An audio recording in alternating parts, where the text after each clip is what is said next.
Kaliki have nice mouthfeel. Let's see. Welcome back to Seen It Before. We're probably going to say something stupid about your favorite movies and franchises and the box office because we've seen it all before. I'm Danny.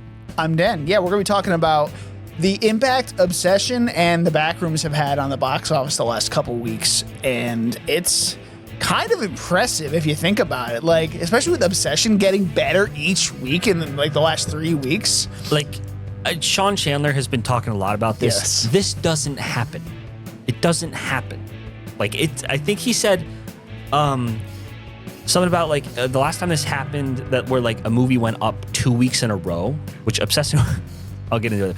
It went up since 1982 with E.T. Wow. That's crazy. Spielberg, baby. That's crazy. Yeah. Yeah, and it's also kicking the Mandalorian and Grogu in the balls. Oh my God, absolutely. A 70% drop in week 2. That is unheard of, especially for a big IP like Star Wars. And we're going to talk more about this in just a second. So let's get to it real quick. I just want to like list a couple facts here. Obsession, $750,000 budget. Wait, I wrote this down. It's like 750 to 780. It was one of those. I don't exactly remember. Hold on. We're going to do it. All right. So let's list a bunch of facts. Obsession, it's a horror movie made by a YouTuber on a $750,000 budget, released in the summer and not in the fall, with direct competition. From a big IP such as Star Wars. Yeah. It grossed 15 times its budget in the first weekend. It beat a Star Wars movie in its second week. I think that's like one of the craziest things that ever happened. It increased 30% in the second week, and then another increase of 10% in the third week. Yeah, no, dude, it's insane. And to be fair, this is not the most expensive Star Wars movie ever made. It was only $165 million, which is, I mean, it's nothing to scoff at, but like compared to the 200 to 250 a Star Wars movie usually costs, it's probably good that it didn't cost that much. Oh yeah, but also considering that we've seen that movie and we reviewed that movie, it's also on our channel, The Mandalorian and Grogu. Do you think it justified that $165 or $1 million budget? $165 budget? Yes. It looked like it was $165. No. I will say the set design and all the action pieces were really well done in that movie. And that's all they really went for, summer blockbuster feel. That's what they were going for. And I think on a budget of $165, that's pretty good for them. I think that's a justified budget. If it was a TV show, you probably could have scaled it back a little more, and probably maybe like $135 maybe for the entire season they could have done. But I don't know how much TV budgets usually go for, I was rewatching, or I was listening to a podcast, and they were talking about Obi-Wan Kenobi. That entire show got $90 million.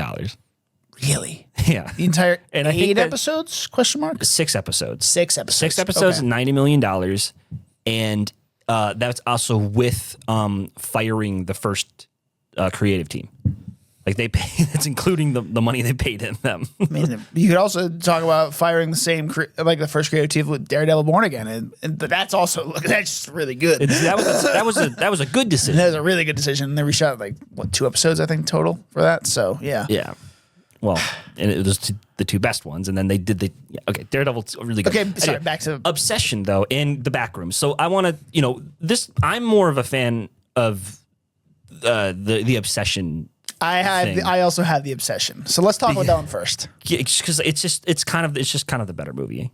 No disrespect to Kane Parsons, Backrooms. I loved all the lore and all the videos. Also that he did very on low YouTube. budget, $10 million for the movie. Oh, really? Only $10 million? Only $10 million. Interesting. And they built 300 or 36,000 square foot set or something like that. It's crazy big, that set. That's crazy. But anyway, back to Obsession. Obsession is just like one of those like okay, so a short film nowadays would relatively be around more money than they spent on the whole fucking movie. It's just maybe like a high quality short film. They usually range from like $2 to $3 million right now.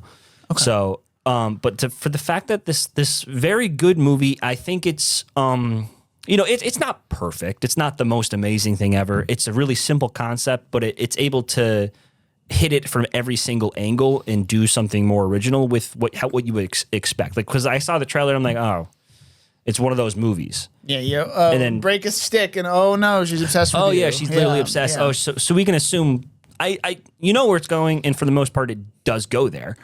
But the way that Curry Barker is able to direct it, Indy Neverett's oh my god, her performance, dude, holy shit! Like, where did she come from? Because like Superman and Lois, that's the only thing I've known her from. Oh, like she's in I that. thought she just came out of nowhere. Like, No, I mean, yes, she did, but like she's been on TV shows and stuff like that. This is her first like. I guess now big break. So yeah, she's definitely gonna get some offers after this. she's already signed on for another movie, I think, for May 24, but I don't remember what it's called. Apparently, what's his name? The main Lucas. I don't know. Okay. Johnston, something Johnson, Mark Johnston. I don't know.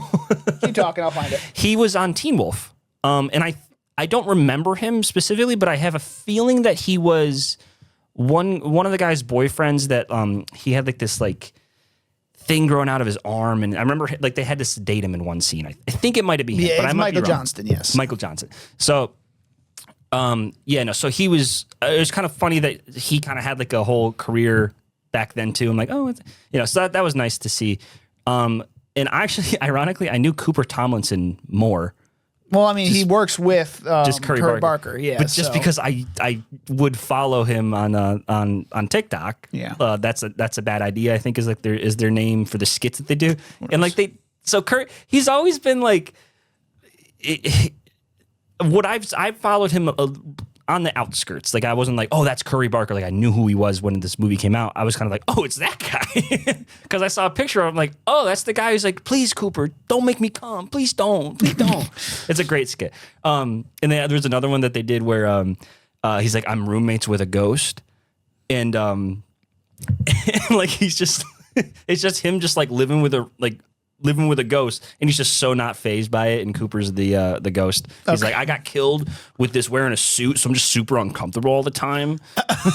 So he just starts fucking with Curry, and then at the end, like he like leaves the door open, and then a guy breaks in and then kills Curry, and then it just cuts to him also being a ghost because he's getting interviewed like an office style. Yeah. Curry Barker's a name now. He's a name, especially to watch. Yeah, and Obsession, the way the camera moves in that movie, and the way that like it's just dread and fear, and it feeds on all of that, and it's Indy Neverett's performance, like especially that one scene of her in the dark, man. Oh my god. Oh yeah. So when I first saw it in my like the theater I saw with you guys, like wasn't as like into like the jokey part of it, the humor. The first time I saw it, when that scene came up, like we were like cackling, dying. Because she's like, go back to bed. And I mean, it was fun. It was fun. I thought it was hilarious, dude. And it really rode that line really well. So it's just so interesting going from that, or like, like when she's like, why don't you say you love me? I don't believe it. Like, it's like it's just great. Her performance. And then Michael Johnston, let's not like scoff on him, because like, he's kind of like the bad guy in this movie, if you think about it. Like, oh yeah, he's the worst kind of person. Yeah, well, it's the most accurate, most real life like interpretation of an incel. Yeah, in a way, because he's the people are like girls specifically on TikTok, and even Taylor, my friend, she was saying that like the scenes that I kind of like wasn't really picking up on that were the most horrific, and they kept saying like the sex scene, because I didn't notice that Indy Neverett was doing, I guess fake Nikki was letting real Nikki come to the surface during that part, and so essentially getting R-worded. So that's crazy. And then a big scary scene that they saw was like when he said, "What's so wrong, being in love with me, or like being with me?" Right? That one I picked up. I was like, that was like his moment where he turned like, I'm the bad guy. So yeah. And then oh my god, then just the ending, the insane ending of that movie. Like he goes to Ian, Cooper Tomlinson's character, and he's like, "You gotta believe me, dude." And he's like, "Wish for $1 million."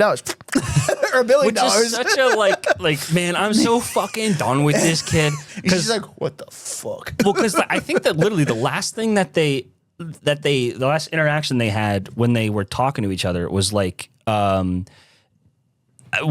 the party scene where she starts freaking out and she stabs herself with the glass bottle.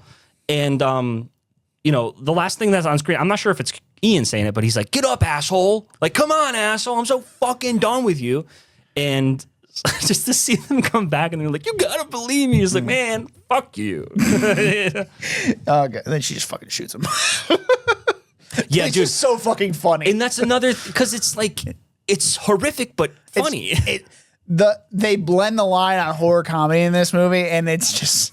Dude, anytime so funny. Anytime I see like a comedian, a person who's more known for comedy doing a horror movie, sign me up, because Jordan Peele did it. Yeah. Now Curry Barker did it. Who else did it? Somebody else did it. I mean, there's others. A lot of other ones. I'm sure there's others. Yeah. Let's move on to the Backrooms now for a second. Let's put Obsession on the back burner. Go to the Backrooms. All right. Anyway, yeah. So Kane Parsons, 20 years old, 19 years old while making this movie. That is so crazy. He gets $10 million to make the Backrooms. Like, who gives a 19-year-old $10 million? Apparently, he had been like, when he was 16, James Wan was talking to him and being like, through his dad, obviously. Yeah. And they were like, I just want to like, that's so fucking insane to me. Like, I was a fucking dumbass kid in college doing. You're not still? Shut up. I was doing this shitty fucking like music video on my phone. Yeah. Like, you know, and like I'm still proud of that music, but it's nothing special. No. This kid is 19. Like, I was 19 doing that. He's doing a fucking A24 $10 million budget movie, working with Chiwetel Ejiofor and Renate Reinsve, Oscar nominated actress. Yeah. That's A24. That's getting to work with James Wan and Atomic Monster too, and Blumhouse. So like, imagine working with like the names in horror. I can't at 19 years old. Like, that's literally insane. I can't. And getting your sets built for you too. That's like, so fucking crazy. Like, dude. Like And he had this shit planned out. The best part was he didn't fuck it up. No, Like, he didn't. it's not the best thing ever, but No. it's a good movie. But people who like the Backrooms, like, we're not big fans of the Backrooms. So like, we're like, whatever on the movie. But like, people who see it, there's like, this is actually really good. And there are things that they picked up on in these movies, because that's what Kane Parsons is known for. Little things that people pick up on throughout his video series that he did for the Backrooms. So yeah, I was one of those people who watched those old Blender videos, and I watched Wendigoon's breakdown of all the lore and stuff, and he dug into it. And so largely I was more interested in Wendigoon's commentary, but because like I'm not really one to be like, oh, like what was that like little tiny Easter egg thing? I'm going to spend 10 hours just researching it and stuff. yeah, you have to be really invested in that kind of stuff and like be intrigued by it. I guess, like, sure, I'm intrigued by it, but like, I'm not going to go out of my way to find out what's going on. Yeah, the one thing about Backrooms is like it's obviously the why it got popular. It's a great creepypasta. Yeah, like, there's like this liminal space where there's the zone where it looks weird, and there's this monster that's creeping around looking for you, and it's just rooms and rooms and rooms that just kind of get more and more devolved and stuff. There's not exactly a storyline to it. Do you think the pandemic had a big thing on like why this really picked up steam? Because 2022 is when Kane Parsons really came out with these videos. Do you think the pandemic played a role in that? Probably. I mean, I heard something about he had some sort of autoimmune disease where he was kind of laid up and he just kind of learned how to do Blender. And he just saw the Backrooms photo. From 2002. Which is older than him. Yeah. Fucking, it's like these kinds of, because I've said this before, I'm jealous of like Billie Eilish because she's so talented. I'm jealous of Kane Parsons. He's so young and so talented. It's like, it's just so, I mean, it's great. I'm so glad that like we have these guys doing this, and they're bitch slapping Disney in the fucking face, dude. It's so crazy. And Disney deserves every bit of this. I'm a little upset that like Mando is not the worst IP that they've done. We loved the first 2 seasons. Both of us loved the first 2 seasons. So it's unfortunate that franchise or that IP is kind of getting blamed for it for the down, but it's everything that came before it. It started with Last Jedi, and this is just where it ended. Yeah, this is not the first domino to fall. Yeah, this is the last straw at this point. Yeah, I think and honestly, like, from what Filoni has been saying and his philosophy, this might be sacrilegious. I don't know. I think he might actually be worse than Kathleen Kennedy because I don't think we can say that yet. This one still had Kathleen Kennedy on it. This movie. This is not the first full Dave Filoni project. That's going to be Starfighter. We'll have to see. I'm just saying because Kathleen Kennedy is pretty much responsible for Andor, which is my favorite thing ever in Star Wars. Yes, it is. So I think it's like maybe we're just getting too old for Star Wars, man. No, because general audiences would eat that shit up if it was good. You know general what I mean? Audiences did eat it up for the first weekend, but it's just they didn't come back. They never came back though. Yeah, see, the word of mouth was not good for it. But take that, and then go to Obsession, where a movie practically made for Gen Z by Gen Z kids that it's nuanced enough to where like it has it's like 4 or 5 layers of all this different stuff. There was different relationships going on with what's her name, Sarah, I want to say. Yeah, Sarah. Yeah. So like it got me rooting for that relationship. It said don't be grateful for what you have. It's right there. So there was everything's right in front of them. Exactly, and it's like it doesn't hold your hand during that. It just lays out the facts and you piece it together. And that's what movies should do. Yeah, exactly. But it's still there, like in like show don't tell. Exactly, and people were bringing up the bits about how the internet is just kind of there, and apps and phones, technology is kind of there. It's not. It's written in a Gen Z way where it's like it's definitely a tool. It's not shined a light on it. Like I thought it was a little weird to see like generic brand Reddit and Google, but I understand copyright issues. It is what it is. It's a $750,000 to $80,000 movie, whatever. But it's not like a dumb like. Even Smile did this, where like there's like a whole half hour, like of just discovering what the entity is and stuff. Like no, we as the audience suspect, or like we know that it's the wish thing, and it's not a roundabout thing for Bear to go. It's like he knows it's the wish. He knows it's what he did instantly. Like he knows he's wrong. He's like, oh my god, I shouldn't have done this. Exactly. The morning after, before he's a shitty person. He's like, yo, like, she kissed me and she freaked out, but like, it was totally over the line. I thought it was fucked up. Is she all right? Like he's like, and then he decides to be an asshole and the fact that like, there's no period of him convincing himself that it's not this. And she actually does love him. He knows from the very beginning.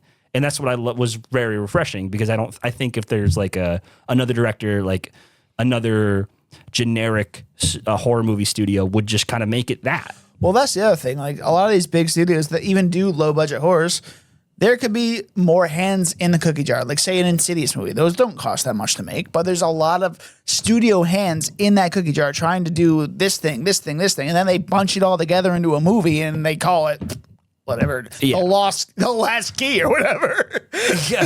See, I didn't even finish The Last Key because out of the further, the trailer looked okay. It does look okay, and we'll see. We're still gonna see it because we like the franchise, but but I'm just going. This is the 6th Insidious movie. Come on, the Red Door wasn't even that good. Oh yeah, I forgot the Red Door even came out, dude. Yeah, it was forgettable, and like it's cash grab at that point. And that's everything we talked about with Hollywood. Like it's reboots, cash grabs. That's all a lot of this is right now. But there are still good, young, talented filmmakers that are doing this stuff. And it's good to see that they're beating the big fish in the sea. Yeah, like I love that I'm not sure if this is exactly the renaissance. Well, it's a horror renaissance. It's been that for the last year. That is true. But then you also have like, I think unworthy horror. I mean, see, that's the thing. These movies aren't like horror classics. I don't think they're going to be horror classics. No. I think It's not Weapons. Yeah, Weapons I think was really good. Sinners too. Sinner, yeah, Sinner. Is that even really a horror movie? But like, I don't know. I mean, it's a horror action subgenre. Yeah, like I think Hereditary is the last really great horror movie that I saw. And then personally, Ari Aster kind of swerved off. Talk to me. Talk to me is good too. Also, YouTubers. Another, yeah. So what is with this YouTube horror movie thing? Like we have the Philippou brothers, we have Curry Barker, we have Kane Parsons. So now we have Chris Stuckman. Yep. Markiplier did one. Yeah. There's got to be other ones. There right? are probably other ones coming. Like that's crazy. It's so cool to see, and like A24 give us money, but no, we have a couple scripts, guys. We have a couple scripts, but it's cool to see that there is a way for these things to get made, and that's just great. Like it opens the door. I think it legitimately knocked down the door for. I think if Talk to Me didn't already do that, I think YouTubers going into the Hollywood space. After this event, 2 kids doing this, at the same time, the biggest thing is just kicking Disney, the biggest entertainment company in the world, right in the balls. That's sure, it's not going to hurt them that much, but it's a statement. Oh, it's a big statement. I mean, everyone and their mom knows about this right now. Like my mom, especially, I told her everything just today. So. It's a big event for just what's happening with the industry, and so I really think this might be the signal, because like we lived through this this really strifed political woke era where like there's the big YouTubers were growing because they're just shitting on every single property regardless of if they were going for that political messaging. And regardless of if the quality was good, there's no nuance in it. So, you know what I mean? Mm-hmm. No, yeah, I do. Sorry, I switched to you. It's okay. Sorry. I was looking at something we're going to do next. But, yeah. Oh, yeah. But, like, so now that, like, obviously I think we understand there's been a certain person for the past 8-ish years that has been contributing to that strife. Now that that's about to end in a couple years. Mm-hmm.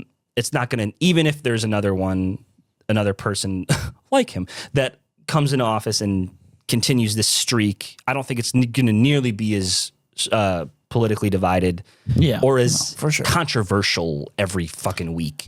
So every fucking day. Yeah. So that paired with the people are sick and tired of just low quality franchise BS. Yeah. The second screen Netflix bullshit. Yeah, like big shows failing and flopping straight on their face, and then these 2 little tiny movies blow them right out of the water. I think it's a good sign in the next few years we're going to be. People still want to see these movies. That's the best part about it. That's what movies are made for, and like it's just great to see, and like. Movies are back. Like the theater we went to, the small We're theater. at a small independent theater in upstate New York. And line out the door for the Backrooms, dude. Line out the fucking door. That's crazy. Like, I haven't seen that. I think in like 10 years, dude. Like where I couldn't fit in the place. And it was a fully packed. I know. And they have 8 theaters. And I'm not sure how many screens they were showing it on, but it was. Yeah. Probably at least 2. But like, it's so cool that even like Gen Z kids want to go to the theaters and to see a movie made by a 19-year-old, 20-year-old, I guess. It's just crazy. It's just great. Like, the average age of directors, I'm pretty sure came out recently along with this, and it's like 50 years old. Yeah. So like, it's time to get the kids in there. Let them play. Yeah, well, that's what happened in the 70s. The reason that we know Scorsese, Lucas, De Palma... They were the kids. Yeah, they were just a bunch of dumb kids fresh out of college making doing American whatever. Graffiti and Taxi Driver and... Yeah. Like, I'm not sure if so we need to kind of, this is a great first step, but maybe get out of the horror movie area. Yeah. I don't know her name. I forgot her name. Sorry, baby. Nicole Kidman. No. That's Baby Girl. Oh. No. Sorry, baby is. I'll look it up quickly. Hold on. It's this other like. She's young. I think she's like 30. Eva and Naomi Aki. No. Eva Victor. Yeah. She did Sorry Baby. She wrote, directed it, starred in it. So that's another voice in kind of like the independent drama area.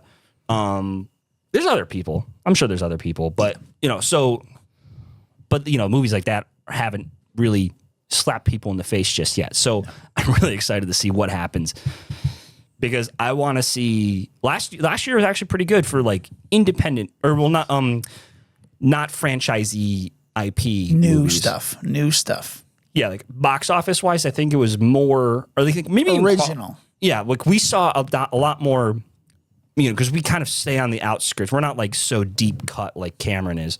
But a lot of the movies I saw and a lot of the movies that were in my top 10 weren't franchise. I think more than half weren't franchise. So they were just independent, standalone. Cool, awesome. Want to see more of that? Yeah, no, for sure. Anything else on these movies? We didn't really talk too much about the Backrooms. We did. I think it's not a bad movie. No, I just think there was a little, needed a touch up in the writer's room. Yeah, I think another pass because there's like, sure, the liminal space is the whole aspect of the Backrooms, and you don't know what's around every corner. But like, there's the one big scene in the movie is that dinner scene where Chiwetel Ejiofor and Renate Reinsve are at the table, and there's these creepy things behind them, these monsters from the Backrooms, and they're not moving. But then they start to move, and it's like, oh, that kind of takes you out of it. It's like, if they're not moving, it's creepier. Yeah. But there is a reason, I think, for one of them, because it's trying to mimic Chiwetel Ejiofor's wife, and she, like, domestic abuse in a way as well is a big theme there. So I just thought the characterization of or I don't even know, is Craig, I think is his name? No, it's shite. Hold on. Backrooms. Greg. It's a real Hollywood movie, Greg. It's not Greg, it's Clark. Clark's characterization, he was like, oh my God, what's happening? And then we leave him for like a good maybe 10 minutes, and then all of a sudden he's insane.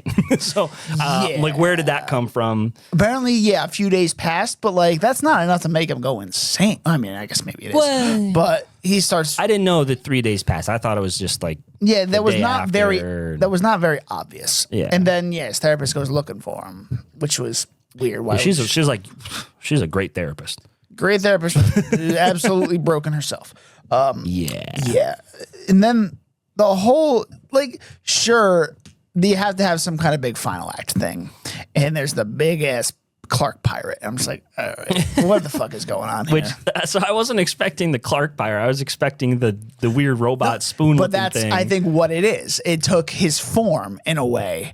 So I think is what they're trying to get at. I like that the rooms, there's certain aspects of the rooms that I'm like, oh, it's that place that I saw in the old short. I'm like, so that's a good little thing for the fans.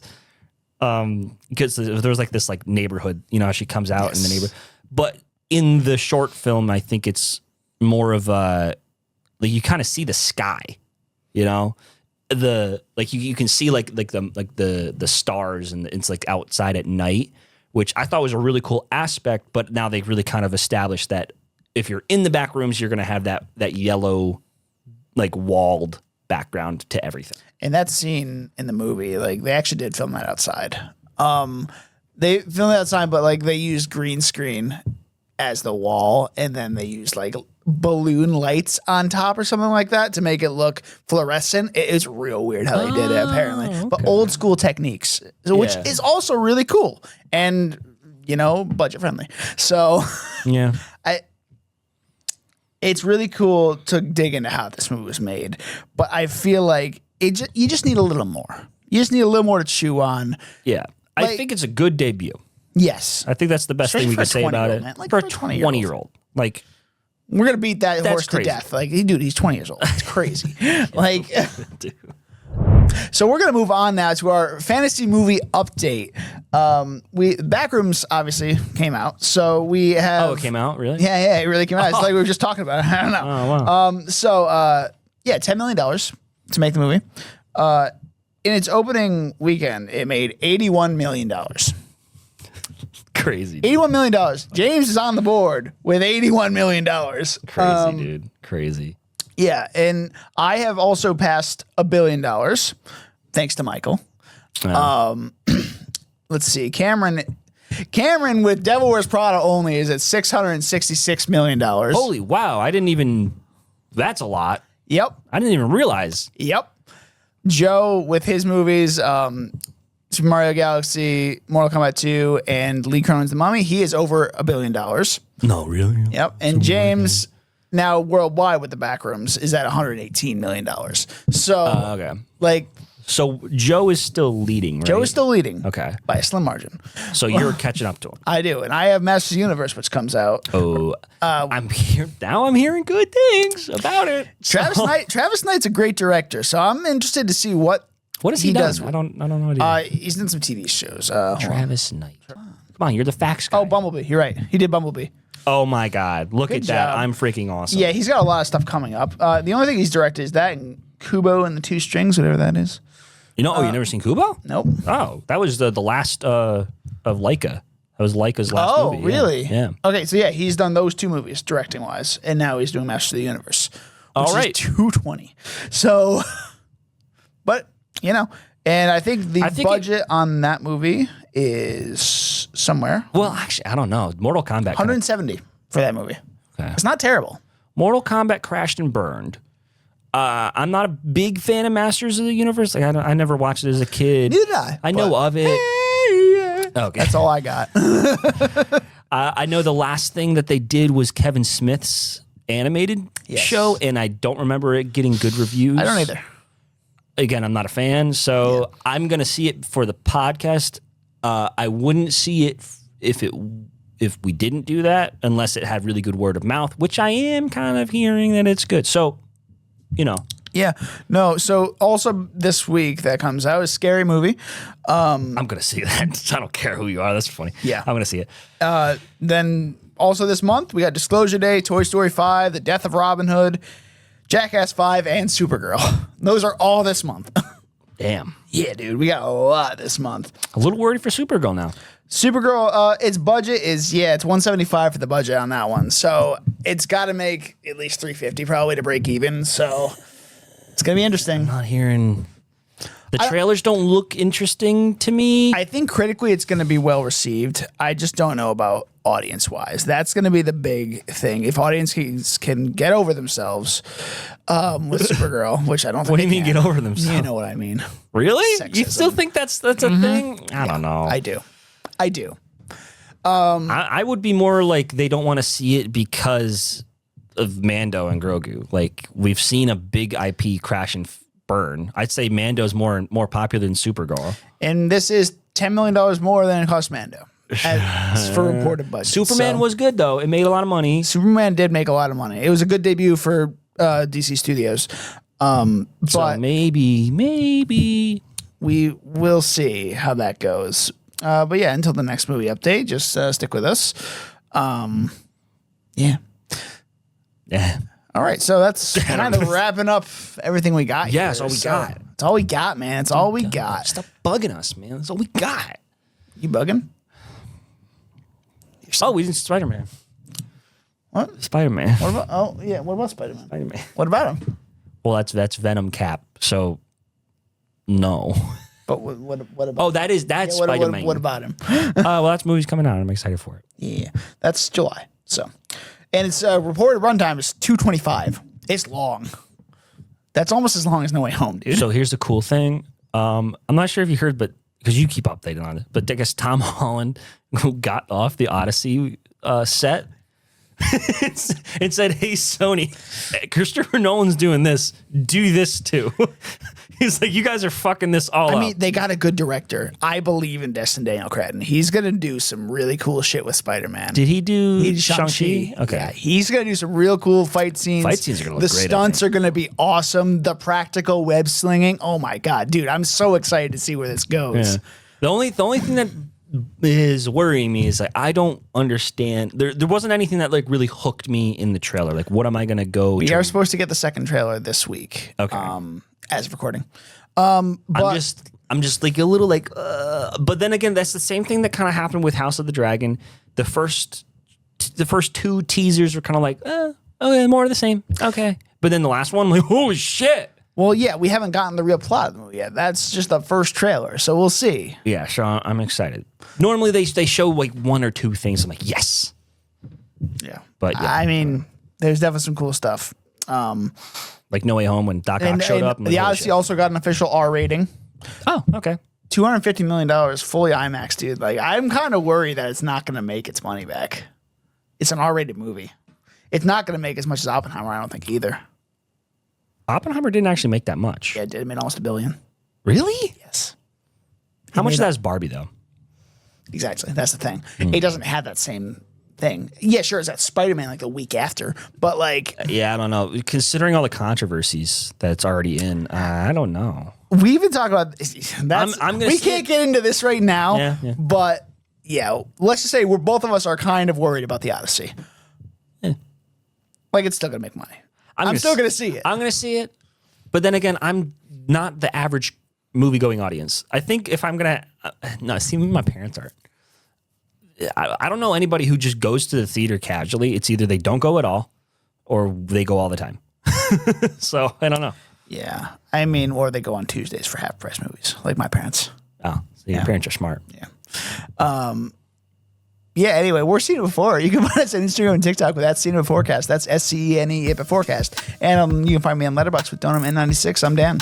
I am Danny. You can find me on Instagram at Danny_Was, my letterbox and serialized at DJ Was, or on my YouTube channel, which is just Danny Was. I need to find out what we're doing next. What are we doing next? I gotta find out. God damn it. Oh, we gotta do Disclosure Day next. Oh, we're gonna see that with a local celebrity. Yeah, yes, we are. Possibly. We don't know yet. But she said she would. Yeah, she says a lot. She asked me to go. She's like, you're going, right? I'm like, yeah. Well, yeah, you're definitely going. You're with me. We are a unit. Yeah, I know. I hate it too. Yeah. I hate it too, but you know, here we are. So yeah, Disclosure Day. Spielberg, 2 hours and 25 minutes. Is he going to disclose aliens? I don't know. We're going to find out. Is he going to disclose aliens? Is he going to tell us just stuff we don't know? Is just the word aliens on screen. Aliens. You know, this is the Martin Scorsese meme. Just aliens. Absolute aliens. Absolute aliens. Perfect. Anyway, stay tuned for that. Like and subscribe as usual. We'll see you next time.